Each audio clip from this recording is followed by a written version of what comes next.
ഇനി ചില രാഷ്ട്രീയ വാർത്തകളിലേക്ക് പോകാം. CMRL കമ്പനിയിൽ നിന്ന് 100 കോടിയോളം രൂപ മുഖ്യമന്ത്രി കൈപ്പറ്റിയെന്ന മാത്യു കുഴൽനാടന്റെ ആരോപണത്തിൽ CBI അന്വേഷണം ആവശ്യപ്പെട്ട് കോൺഗ്രസ്.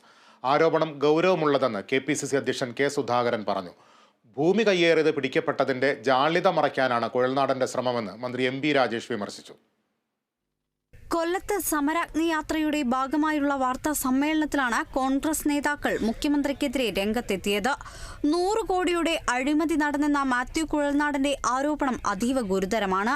പദവിയിലിരുന്ന് അഴിമതി നടത്തിയ മുഖ്യമന്ത്രിക്ക് ഭരണത്തിൽ തുടരുന്നതിന് അവകാശമില്ലെന്നും സംഭവത്തിൽ CBI അന്വേഷണം വേണമെന്നും KPCC പ്രസിഡന്റ് K. സുധാകരൻ ആവശ്യപ്പെട്ടു.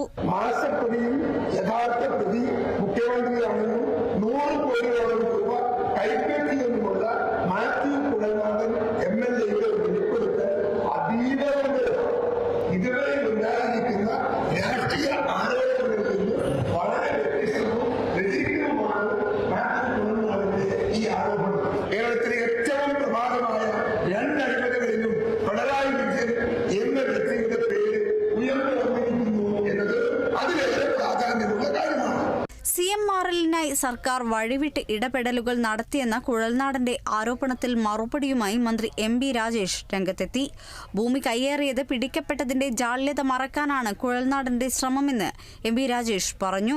ഭൂമി കയ്യേറി നാട്ടുകാരുടെ മുമ്പിൽ പരിഹാസ്യനായിട്ട് നിൽക്കുന്ന അതിന്റെ ജാള്യം മറയ്ക്കാൻ വേണ്ടിയിട്ടാണ്. നേരത്തെ ചോദിച്ച ചില ചോദ്യങ്ങളുണ്ട്, അതിനാദ്യം മറുപടി പറയട്ടെ. ഭൂമിയും കയ്യേറി വന്നിട്ട് സംവാദത്തിന് തയ്യാറാണെന്നാണ്. പൂർണ്ണമായ അസംബന്ധമാണത്.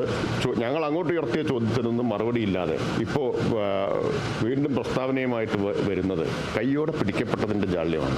എന്തായിരുന്നു അവകാശവാദം? കയ്യോടെ പിടിക്കപ്പെട്ടല്ലോ.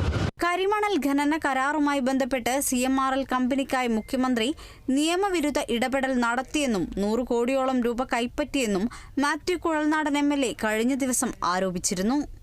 News desk, Kerala vision news.